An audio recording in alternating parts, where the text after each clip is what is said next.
who were the breakthrough performers. Yeah. You know, maybe even if you took fourth, but nobody knew who you were before, and now everybody knows who you are. For juniors, I'm going to do the biggest stories, and one of the biggest stories was Luffman's win in the semis with Heinzelman. Oh, boy. There was a phantom point. Yes, there was. Guttridge was a breakout guy at Fargo last year. I believe before Fargo last year, Guttridge had not placed at a state tournament. He came here in the AA, and man, you don't see that be the case often in juniors. Yeah.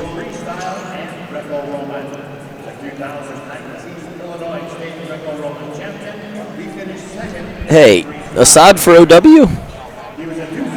Right?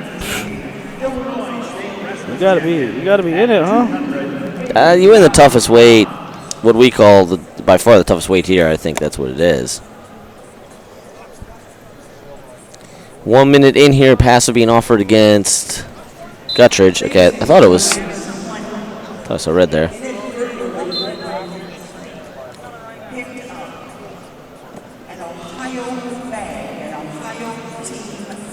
So Team Illinois, we've mentioned a couple times, won their third straight team title. Willie and I will do a little wrap up here. And that's going to be a point for Luffman, 2-0. They went caution and won there, though, which won't change the score, but could affect criteria. Guttridge's father was a NCAA qualifier a couple times. I believe it. Guttridge probably has the best beard of anyone in the finals.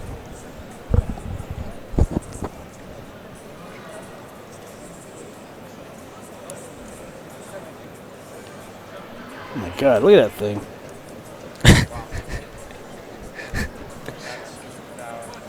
Luffman holding he almost held both hands behind his back. Yeah, it's almost ridiculous, this position. What are they doing? All right, look at the one. 3-0. Hey, 1,000 cuts, or 10. 10 will do.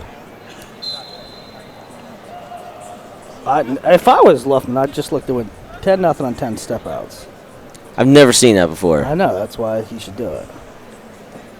The closest was probably Jake Varner at Worlds a couple years ago, gave out quite a few.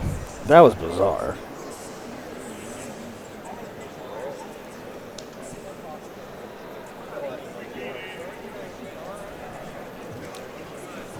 Was that Olnick? Yeah. Final 30 seconds here of this first period. Luffman controlling center, controlling the match, controlling the pace. Owns the Illinois team room. Guttridge. How about Illinois at the upper weights? They had 3 of the 4 semi-finalists at this weight. Did they? That's not fair. 3 of the 4 semifinalists. They had Cassiope had 3 junior titles.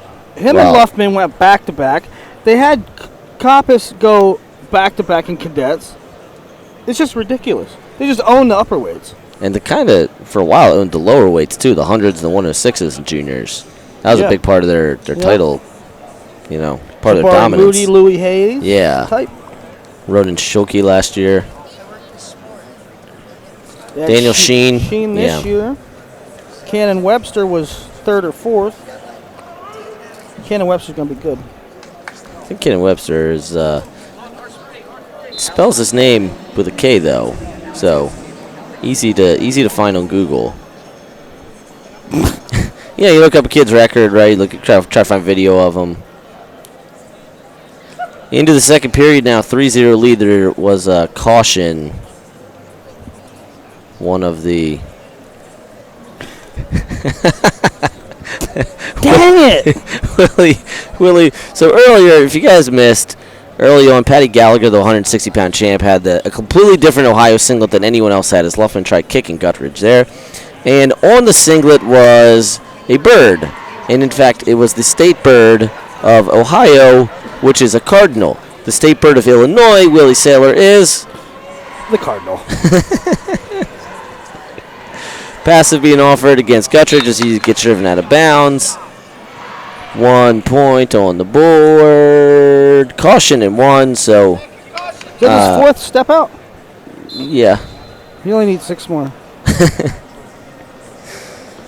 Which now would be 3 per minute. You get 3 step outs per minute. That's a good rate of step out. You know what? Now. You know what it looks like, the way our scoreboard's set up? It looks like Luffman is out of timeouts and Guttridge still has 2 left. Repeat that. The way the scoreboard is set up, right? So you see the 2 dash marks next to Guttridge. As there's going to be a step out here, and it will go the way of Guttridge. All right. Now, listen. Oh, my. We're about to run through the U.S. state birds for you guys. Alabama has 2 state birds. That's malarkey. You can't have 2 state birds. You can't have 2 state birds? You can't triple stamp a double stamp. How are you going to have a yellow hammer and a wild turkey as 2 state birds? Maybe wild turkey's actually the state whiskey. Next, keep moving. It's just a state drink. Alaska is the willow ptarmigan. Keep going. Arizona's the cactus wren. Arkansas is the northern mockingbird. Delaware California is the California quail. Delaware blue hen. Great bird talk here during these heavyweight finals. The lark bunting. I'm just gonna, Georgia's got 2. They're disqualified as well. Out. They got 2. It's bull. I'm not. There's a Hawaiian goose involved. Illinois and Indiana's are the same. And Kentucky. They're all the Northern Cardinal. Massachusetts, you're out. You got 2. Still 4-1 here. Luffman beating Guttridge. I'm just going to name it. Missouri, you're out. You got 2. Hey, hold on. Go back. Back up. You passed the best state. Go up. Baltimore Oriole. There's Maryland's. Now, why is it from Baltimore? Because they only exist in Baltimore? Well, no, but that's where the state... You know what? Shut up. It's the best state bird. It's the best state flag. Oklahoma, they have 2, one of which is the wild turkey again. And the other one is called a scissor-tail flycatcher. Congratulations to Luke Luffman, back-to-back junior champ. Please go watch his match with Heinzelman. You'll understand why we say it was extremely controversial. Illinois, your team champs. After Luffman gets his stop sign Willie, what do you say we run through the finals? Or you can keep naming state birds, whatever you want. The floor is yours, sir. Well, I cannot end this broadcast without letting you know that the state bird of Vermont is the hermit thrush. All right, let's get some highlights here. It's going to be a lot of step outs. Okay, at 100 pounds, Daniel Sheen of Illinois. At 106, Andre Gonzalez of California. So we mentioned this. 3rd in Cali States.